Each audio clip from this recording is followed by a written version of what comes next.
ఎంతమంది YouTube channel follow అవుతున్నారు? మీ అందరికీ మా హృదయపూర్వక వందనాలు. దేవుని దయతో, దేవుని కృపతో ఈ యూట్యూబ్ ఛానల్ యొక్క సబ్స్క్రైబర్స్ ఇప్పుడు 1000 మందిగా దేవుడు మార్చున్నాడు. 1000 మందిని దేవుడు ఈ యూట్యూబ్ ఛానల్కి సబ్స్క్రైబర్స్గా దేవుడు ఉంచున్నాడు. కాబట్టి మీ అందరికీ మా హృదయపూర్వక వందనాలు. మీ గురించి ప్రతి దినం మేము ప్రార్థిస్తున్నాం. ఖచ్చితంగా మీ జీవితాన్ని ప్రభు ఆశీర్వాదకరంగా, మేలుకరంగా, మారాలో నుంచి మధురంగా దేవుడు తీసుకొని వెళ్ళును గాక. దేవునికి మహిమ కలుగును గాక. దేవుడు 1000 మంది సబ్స్క్రైబర్స్ ఇచ్చినాడు. ఇది లక్షలుగా, కోట్లుగా మారునట్లు ప్రభు సహాయం చేసి ఆయన పని ఆయన నిమిత్తం ఘనంగా జరిగించును గాక. ఆమేన్. నా భారం ఒకటే, అనేక మంది యవనస్తులు, నా వయసు ఉన్నవారు, నాకంటే తక్కువ వయసు ఉన్నవారు అనేక మంది ఆ పాపానికి బానిసైపోయి, లోకానికి బానిసైపోయి, ఇష్టానుసారమైన జీవితం జీవిస్తూ ఎందుకు బ్రతుకుతున్నామో నిరీక్షణ కోల్పోయిన స్థితిలో అనేక మంది యవనస్తులు ఉంటూ ఉన్నారు. కాబట్టి పరిశుద్ధాత్మ దేవుడు నాకు ఇచ్చిన ప్రేరణ బట్టి, పరిశుద్ధాత్మ దేవుడు నన్ను నడిపిస్తున్న నడిపింపును బట్టి నేను ముందుకు రావటం జరుగుతుంది. ఏదో సాధారణంగా ఏదో చెప్పేసి వెళ్ళిపోవటం కాదు, కానీ ప్రభు ఇచ్చిన ప్రత్యక్షత మాత్రమే. నా సొంత ప్రయత్నాలు, నా సొంత ఆలోచనలు నేను చేయను, కానీ ప్రభు నన్ను నడిపిస్తే, ప్రభు నన్ను ముందుకు ప్రోత్సాహపరిస్తే కొన్ని దినాల నుంచి ఈరోజు ముందుకు రావటానికి ప్రభు కృప చూపినాడు. కొన్ని విషయాల ద్వారా నాతో మాట్లాడుతూ ప్రభు కృప చూపినాడు. కాబట్టి ఈరోజు మీ ముందుకు రావటం జరిగింది. అయితే గడిచిన వీడియోలో, గడిచిన వర్తమానంలో ఏం మాట్లాడుకున్నామంటే దేవుని కృప గురించి మాట్లాడుకున్నాం. అందరు చాలా సీరియస్ గా వినాలి. చాలా సింపుల్ గా తీసుకుంటున్నారు దేవుని కృపను గురించి. చాలా సింపుల్ గా టేక్ ఇట్ ఈజీగా తీసుకుంటున్నారు దేవుని కృపను గురించి, దేవుని యొక్క ప్రత్యక్షతను గురించి, దేవుని యొక్క కాపుదలను గురించి చాలా టేక్ ఇట్ ఈజీగా తీసుకుంటున్నారు. కానీ ఈరోజు పరిశుద్ధాత్మ దేవుడు మనందరి మనోనేత్రాలు తెరుచునుగాక. ఆమేన్. అయితే దేవుని కృప మనతో ఉండబట్టి ఇంతకాలం మనం క్షేమంగా ఉన్నాం. దేవుని ప్రేమ మనతో ఉండటాన్ని బట్టి ఇంతకాలం భద్రపరచబడ్డాం. దేవుని కృప మన పట్ల, మన కుటుంబాల పట్ల ఉండబట్టి అనేక అపాయాలు, ఒక అపాయం కాదు, ఒక కీడు కాదు, అనేక అపాయాలు, భూకంపాలు, వరదలు, తెగుళ్ళు వచ్చినప్పటికీ దేవుని కృప మనల్ని భద్రపరుస్తూ ఇంతవరకు నడిపించింది. గట్టిగా చేతులు పైకెత్తి దేవునికి స్తోత్రం చెల్లిద్దాం. హల్లెలూయా. అయితే దేవుని కృప పొందుకుంటున్నాం, దేవుని కృప ద్వారా రక్షించబడుతున్నాం, దేవుని కృప ద్వారా దీవెనలు పొందుకుంటున్నాం.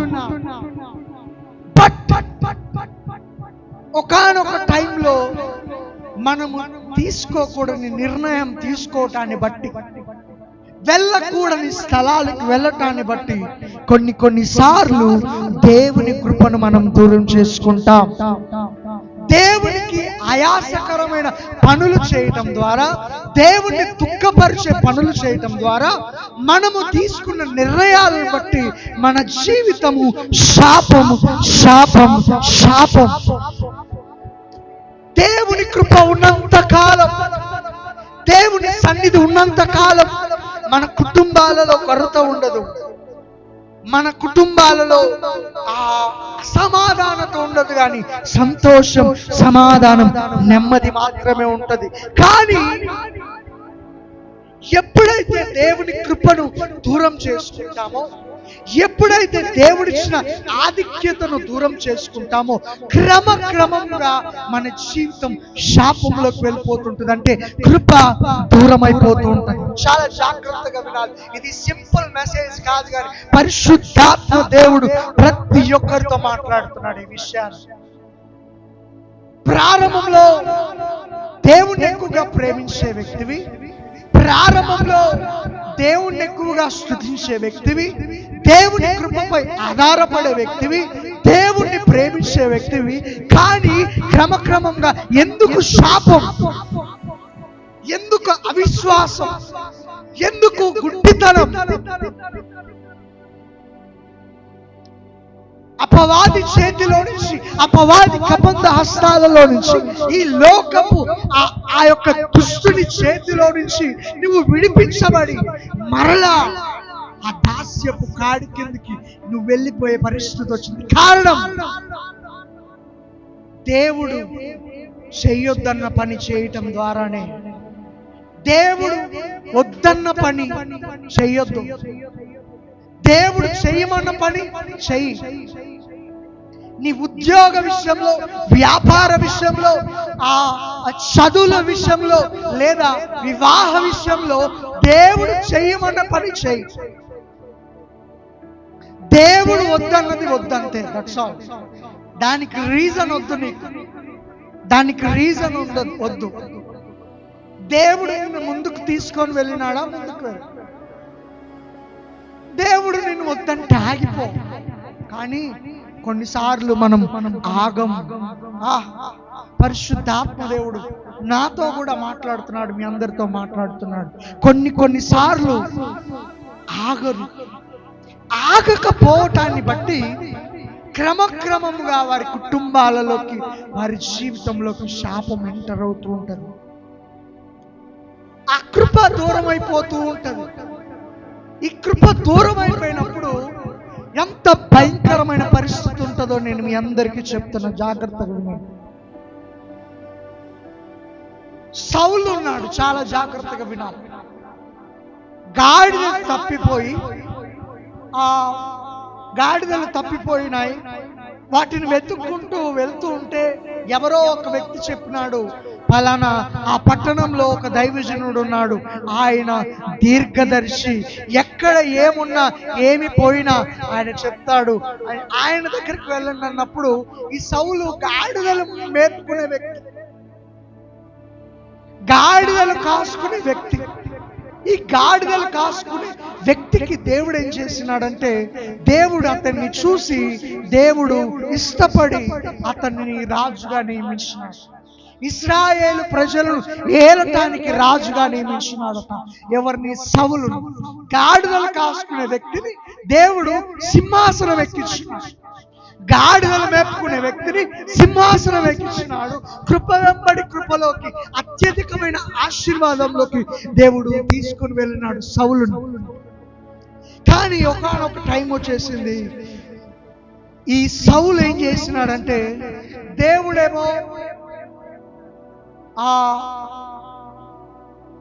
శత్రు గుంపుని, దేవునికి నచ్చని గుంపుని మొత్తం దేవుడు మట్టుమాయం అంటే కనబడకుండా చేయి, మొత్తాన్ని తీసివేయి, తుడిచివేయి అని చెప్పినప్పుడు ఈ సౌలు ఏం చేసినాడంటే, కొన్ని మంచి మంచి గొర్రెలను, పొట్టేళ్లను దాచిపెట్టినాడు. దాచిపెట్టినప్పుడు దేవునికి భయంకరమైన కోపం వస్తుంది. దేవునికి భయంకరమైన కోపం వచ్చి సమూయేలుతో దేవుడు మాట్లాడతాడు. అప్పుడు రాత్రంతా సమూయేలు ప్రార్థనలో గడిపి బహు ఆవేశంతో సమూయేలు ప్రార్థనలో గడిపినాడట. తెల్లవారుజామున తర్వాత వెళ్ళినాడు సౌలు దగ్గరికి. వెళ్తుంటే ఏం ఎరగనట్టు ఈ సౌలు అంటున్నాడు, దేవుడు నిన్ను దీవించుగా, కానీ దీవిస్తున్నాడు ఎవరిని? సమూయేలుని. అప్పుడు సమూయేలు అంటున్నాడు, నాకు ఒక గొర్రెల స్వరం వినబడుతుంది, నాకు వినబడుతున్న ఈ గొర్రెల స్వరమేమని అని అడుగగా, దేవుడు వద్దన్న పని చేసినాడు. ఎవరు? సౌలు. మొత్తం తుడిచివేయమంటే ఈ యొక్క సౌలు ఏం చేసినాడంటే కొన్ని వాటిని దాచిపెట్టుకున్నాడు. అయితే మన ఆధ్యాత్మిక జీవితంలో కూడా, మన ఆధ్యాత్మిక ప్రయాణాల్లో కూడా అనేక సార్లు దేవునికి ఆయాసకరమైన పనులు, దేవుని దుఃఖపరిచే పనులు మనం చేసినప్పుడు ఖచ్చితంగా మనము దానికి వేల చెల్లించవలసి ఉంటుంది. అయితే ఇప్పుడు నేను చెప్పబోతున్నాను, చాలా మంది మందిరానికి వస్తూ ఉంటారు కదా, ఏదో ఒక అనారోగ్యం, ఏదో ఒక అస్వస్థత, ఏదో ఒక బలహీనత వారిని ఆవరిస్తుంది. ఏదో ఒక కారణం లేకుండా శాపం రాదని బైబిల్ చెప్తుంది. కారణం లేకుండా అనారోగ్యం రాదు, కారణం లేకుండా ఏది సంభవించదు. ఖచ్చితంగా ప్రతి దానికి కారణం ఉంటుంది. అయితే కారణంను బట్టి రావటంను బట్టి నీ జీవితంలో ఆ అనారోగ్యాన్ని బట్టి, ఆ అస్వస్థతను బట్టి, ఆ బలహీనతలను బట్టి, ఆ పోరాటాన్ని నువ్వు ఎదుర్కొంటూ ఉంటావు. అప్పులు రాంగ్ డెసిషన్ తీసుకోవటాన్ని బట్టి అప్పులు ఎక్కువైపోతాయి. జీవితంలో నిరీక్షణ ఉండదు, జీవితంలో ఎటు వెళ్ళాలో తెలియదు. ఒకటేసారి అంతా చీకటి కమ్ముకుంటది. దైవజనుడు ఏం చేయలేడు, తోటి విశ్వాసులు ఏం చేయలేరు, తోటి సంఘం ఏం చేయలేదు. కొన్ని చీకటి దినాలు మన జీవితంలోకి ఎంటర్ అవుతాయి. మనం తీసుకున్న నిర్ణయాలను బట్టి, మనం తీసుకున్న రాంగ్ స్టెప్ను బట్టి మనం లాక్ అయిపోయే ఛాన్సెస్ ఉన్నాయి. లాక్ డౌన్ విన్నారు కదా, లాక్ డౌన్. ఇంట్లో నుంచి బయటకు రావడానికి వెళ్ళలేదు, లాక్ డౌన్. అట్లనే లాక్ అయిపోయే ఛాన్సెస్ చాలా ఉన్నాయి. లాక్ అయిపోయే ఛాన్సెస్ చాలా ఉన్నాయి. అయితే దీనంతటికి రెమెడీ, నువ్వు రాంగ్ డెసిషన్ తీసుకున్నావు, ఆ తప్పుడు నిర్ణయం ద్వారా శాపాన్ని కొని తెచ్చిపెట్టుకున్నావు, ఈరోజు నష్టాన్ని అనుభవిస్తున్నావు. కోటీశ్వరుడిగా ఉండే నీవు ఈరోజు నీకు 100 రూపాయలు అప్పు దొరకటం లేదు అని బాధపడుతున్నావేమో. బాధపడుతూ కృంగిపోతూ వేరే మార్గాన్ని ఎన్నుకుంటూ చివరికి నీవు తీసుకునే నిర్ణయం ఏంటంటే, నేను మరలా లోకంలోకి వెళ్ళిపోతాను, నేను మరలా లోక ఇచ్చలలో నేను బ్రతుకుతాను, నేను మరలా చీకటి కిందకి వెళ్ళిపోతాను, నేను మరలా బానిసత్వంలోకి వెళ్ళిపోతాను, బానిసత్వపు కాడి కిందకి నేను వెళ్ళిపోతానని ఆలోచిస్తూ ఉంటావు. కానీ నా ప్రియ దేవుని బిడ్డ, దేవుడు నీతోనే మాట్లాడుతున్నాడు ఈరోజు. నీవట తప్పు జరిగినప్పుడు సమర్థించుకోవద్దు. సౌలులాగా ఏదైనా రాంగ్ అవుతుందని నువ్వు గ్రహించినప్పుడు నీకు 100 పనులున్నా చాలా జాగ్రత్తగా వినాలి. నువ్వు తీసుకున్న నిర్ణయం రాంగ్ డెసిషన్ నువ్వు తీసుకున్నావని నీకు అర్థమైనప్పుడు నువ్వు ఖచ్చితంగా తీసుకోవాల్సిన నిర్ణయం ఏంటిదంటే ఉపవాస ప్రార్థన. అది ఏదైనా సరే, నేను చెప్తున్నా, చాలా జాగ్రత్తగా వినండి. అది నీ విశ్వాసాన్ని బట్టి నువ్వు ఫాస్టింగ్ డిక్లేర్ చేసుకో. నీకు వచ్చిన అనారోగ్యం, బలహీనత, అస్వస్థత, రెండవది అప్పులు, రోగాలు, వ్యాధులు, మానసికమైన ఒత్తిళ్లు, కుటుంబంలో సమాధానం లేకపోవటం, భార్యాభర్తల మధ్య సమాధానం లేకపోవటం, కుటుంబం విచ్ఛిన్నమైపోయి శాపాన్ని అనుభవించటం, ఏదైనప్పటికీ నీకు మొదటి స్టెప్ లోనే నువ్వు మేలుకోవాలి, ప్రథమ స్టెప్ లోనే నువ్వు మేలుకోవాలి. కానీ నువ్వు మేలుకోకుండా నువ్వేం చేస్తున్నావంటే చీకటిలో దారిని వెతుకుతున్నావు. గుడ్డివాడు తడిమిలాడినట్లు తడిమిలాడుతున్నావట. చీకటిలో ఏమైనా దొరుకుతుందని వెతుకుతున్నావట. చీకటిలో త్రోవని వెతికితే ఏమవుతుంది? చీకటిలో మార్గాన్ని వెతికితే ఏమవుతుంది? ఖచ్చితంగా ప్రమాదం పొంచి ఉంటుంది. కానీ నువ్వు ఖచ్చితంగా తీసుకోవాల్సిన నిర్ణయం ఉపవాస ప్రార్థన, ప్రార్థన, ప్రార్థన. నువ్వు ఏం చేయొద్దు.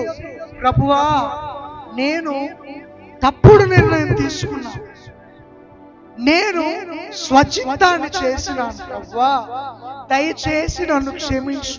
నువ్వు 3 days, మినిమం 3 days ఫాస్టింగ్ ఉండి ప్రార్థన చేయడాన్ని బట్టి ఖచ్చితంగా ఉపవాసం ఉంటేనే దేవుడు వింటాడా, ఉపవాసం ఉండకపోతే దేవుడు వినడా అంటే ఉపవాసం ఎందుకంటే అన్ని చచ్చిపోవాలి నీలో.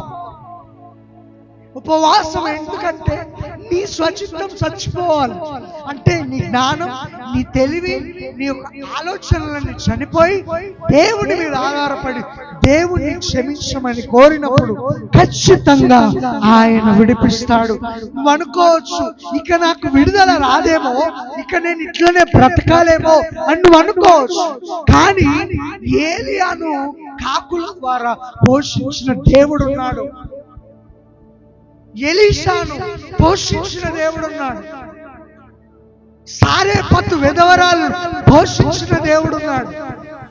నువ్వు అప్పుల పాలైపోయి కుటుంబాన్ని ఎట్లా జరపాలి అని నీ స్వచిత్తాన్ని నువ్వు ఆలోచించిన దాన్ని బట్టి ఇంకా నువ్వు శాపాన్ని కొని తెచ్చిపెట్టుకుంటావు, ఇంకా అప్పులలోకి వెళ్ళిపోతావు, ఇంకా నీ స్థితి దయనొందిన స్థితిగా మారిపోతుంది.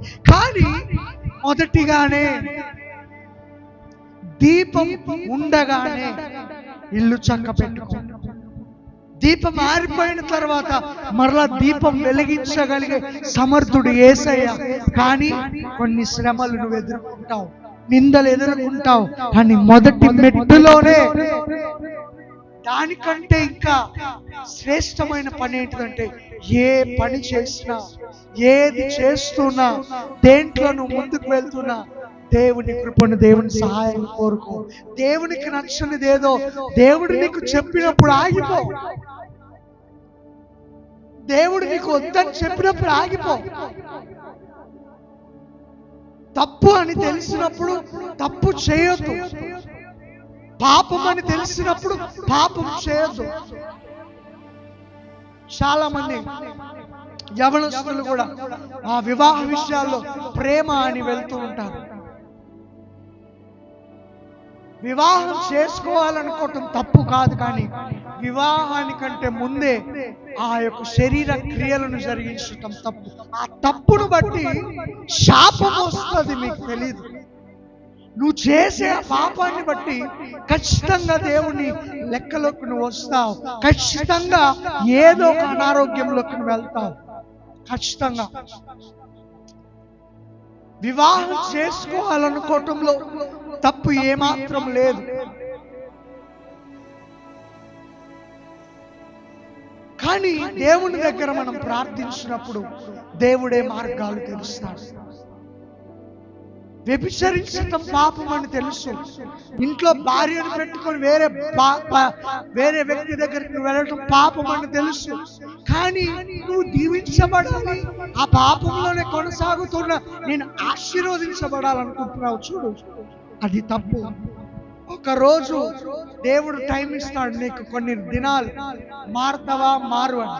మారలేకుండా అదే దాంట్లో కొనసాగినామంటే ఏం చేస్తాడంటే ముక్కు పిండుతాడంతే. That's all. ముక్కు పిండుతాడు. నీకు ఇంకొకసారి జీవితంలో ఏ స్త్రీనైతే నువ్వు ఆధారపడ్డావో ఆ స్త్రీనే నీ మీద కేసు పెట్టింది, నువ్వు మోసం చేసావని. ఎవరి మీద అయితే నువ్వు ఆధారపడ్డావో ఆ వ్యక్తి నిన్ను విడిచిపెడతాడు. అక్రమ సంబంధాలు ఎక్కువైపోయినాయి ఈ రోజుల్లో. భార్యను భర్త చంపడం, భర్తని భార్య చంపడం విపరీతమైన న్యూస్ అయిపోయింది. విపరీతమైన న్యూస్. నీకు మంచి భర్తనిచ్చినప్పుడు దేవుడు మంచి భర్తతో సంతృప్తిగా ఉండటం నేర్చుకోండి. మంచి భార్యనిచ్చినప్పుడు మంచి భార్యతో సంతృప్తిని కలిగి ఉండటం నేర్చుకోండి. ఒక స్టోరీ మీకు చెప్తా వినండి. ఒక భార్య భర్త ఇద్దరు ఉన్నారు. భార్య భర్త మంచి ప్రేమ గల వ్యక్తులు ఇద్దరు. సడన్ గా ఆ భర్త జీవితంలోకి ఆ యొక్క భర్త జీవితంలోకి ఇంకొక స్త్రీ వచ్చేసినప్పుడు ఈ భార్య చాలా దుఃఖపడుతోంది, బాధపడుతోంది, ఏడుస్తుంది, మందిరానికి వస్తుంది, ప్రార్థనలు చేస్తుంది. ఏం చేయాలో అర్థం కావట్లేదు పాపం. ప్రార్థన చేస్తుంది, దైవజనుల దగ్గరికి చెప్పుకుంటుంది, ఇట్లా మా భర్త ఇట్లా చేస్తుందండి, వేరే ఆమె దగ్గరికి వెళ్తున్నారు, పిల్లలు ఉన్నారు, ఏం చేయాలో అర్థం కాని పరిస్థితి అండి అని ఏడుస్తూ ఉంది. అయితే ఆ భర్త ఒక్కరోజు ఏం చేసినాడంటే ఆ వేరే ఆమెతో వెళ్ళిపోయినాడు. ఇంకా మూలిగే నక్క మీద తాటికాయ పడ్డట్టు, మూలిగే నక్క మీద తాటికాయ పడ్డట్టు అసలుకే ఏడుస్తున్న ఈమె, బాధపడుతున్న ఈమె ఇంకా ఏడుస్తూ ఇంకా బాధపడుతూ ఉంది. వీరిద్దరు వెళ్ళిపోయినారు. వెతకమని కంప్లైంట్ ఇచ్చినప్పుడు ఏం జరిగిందంటే పోలీసు వారు వారిని పట్టుకున్నారు. వారిద్దరిని పట్టుకున్నప్పుడు వారి తల్లిదండ్రుల మాట విని ఆ బిడ్డ ఏం చేసింది, ఆ వెళ్ళిపోయిన ఆమె ఏం చేసిందంటే తన మీదే కేసు పెట్టింది. ఎవరి మీద? ఏ అమ్మాయినైతే ఈ భర్త నమ్మి వెళ్ళినాడో, ఈ వ్యక్తి నమ్మి వెళ్ళినాడో అతని మీద కేసు పెట్టింది. చివరికి ఆయనకి ఎట్లాంటి పరిస్థితి వచ్చిందంటే, నా భార్యే నాకు మేలు, నన్ను బజారు పాలు చేయలేదు, నన్ను ప్రేమించింది, నేను తనతో ఉండాలని ఇష్టపడింది, జీవితంలో ఏ స్త్రీని నేను చూడొద్దు, ఏ స్త్రీ దగ్గరికి నేను వెళ్ళొద్దని బుద్ధి వచ్చింది. గట్టిగా చప్పట్లు కొట్టాలి. చాలా మంది జీవితాల్లో ఇవే ఇవే ఇవే చిన్న చిన్న పొరపాట్లు. కుటుంబంలో భార్య భర్తల మధ్య విభేదాలు, సమాధానం ఉండదు, నెమ్మది ఉండదు, ఆరోగ్యాలు ఉండవు, శాపమే ఉంటుంది, నష్టమే ఉంటుంది. భార్యాభర్తలు సమాధానం లేకపోతే కుటుంబం ఏ విధంగా పైకి వస్తుంది? భార్యాభర్తలు ఐక్యతంగా లేకపోతే కుటుంబం ఏ విధంగా? బిడ్డలు ఏం చూసి మీ దగ్గర నేర్చుకుంటారు? ఏం చూసి మీ దగ్గర నేర్చుకుంటారు? ఏమి చూసి మీ దగ్గర పెరుగుతారు? భార్యగా నువ్వు వ్యభిచారం చేస్తుంటే నీ బిడ్డ ఆ పని చేయదా? భర్తగా నీ బిడ్డల ముందే మందు తాగుతుంటే రేపొద్దున నీ కుమారుడు వచ్చి నీ ముందే మందు కొడతాడు. నీ జీవితం నాశనం, నీ పిల్లల జీవితం నాశనం చేస్తున్నావు. నీ భవిష్యత్తు అట్లను నాశనం చేసుకున్నావు, నీ పిల్లలను కూడా నాశనం చేస్తున్నావు. జాగ్రత్త. ప్రతి విషయంలో దేవుడు లెక్క అడుగుతాడు. నీకు ఈరోజు అన్ని సమృద్ధి ఇచ్చినప్పుడు దేవుడిని తక్కువ అంచనా వేయటం ఏముందలే, ఈ ఒక్కసారికి దేవుడు ఏం చేయడలే, ప్రార్థిస్తే క్షమిస్తాడులే అనుకుంటున్నావేమో.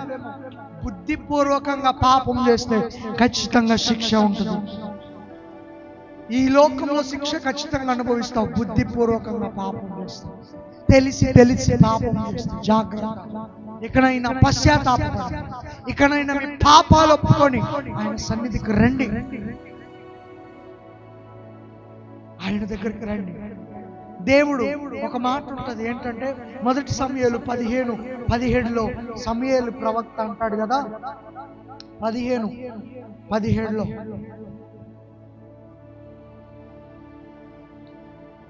అందుకు సమూయేలు, నీ దృష్టికి నీవు అల్పుడిగా ఉన్నప్పుడు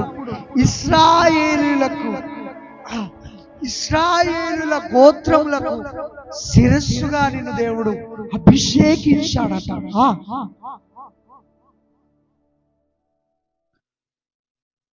యెహోవా నిన్ను ఇశ్రాయేలుల మీద అభిషేకించాడట. నీ దృష్టికి నువ్వు అల్పుడిగా ఉన్నప్పుడు, పాపిగా ఉన్నప్పుడు, బలహీనుడిగా ఉన్నప్పుడు దేవుడు నిన్ను పిలిచినాడు.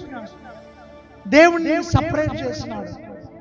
సపరేట్ చేసినప్పుడు క్రమక్రమంగా నిన్ను దీవించినాడు, ఆశీర్వదించినాడు, ఒక స్థాయికి నిన్ను తీసుకొని వచ్చినాడు.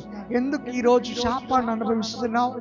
దేవుని ప్రేమ నీకు తెలుసు, దేవుని కృప నీకు తెలుసు, దేవుడు ఎంత కాపాడుతాడో దేవుడు ఎంత గొప్పవాడో తెలుసు. అయినా నీ కుటుంబంలో ఇంకా శాపం, ఇంకా దారిద్ర్యం, ఇంకా పోరాటం, ఇంకా నష్టాలు, జీవితంలో ఆశలు లేని స్థితి, జీవితంలో గమ్యం కనబడిన స్థితి ఈరోజు నువ్వు ఎదుర్కొంటూ ఉన్నావు. నా ప్రియ దేవుని బిడ్డ, దేవుడు ఇంకా నిన్ను పిలుస్తున్నాడు. అనేక మంది, చాలా మందిని ఈ దినాల్లో నేను చూస్తున్నాను, విశ్వాసంలోకి వెళ్ళిపోయి లోకంలో కలిసిపోతున్నారు. తెలుసు దేవుడు గొప్పతనం తెలుసు, దేవుని ప్రేమ తెలుసు, దేవుని క్షమాపణ తెలుసు, అన్ని తెలుసు.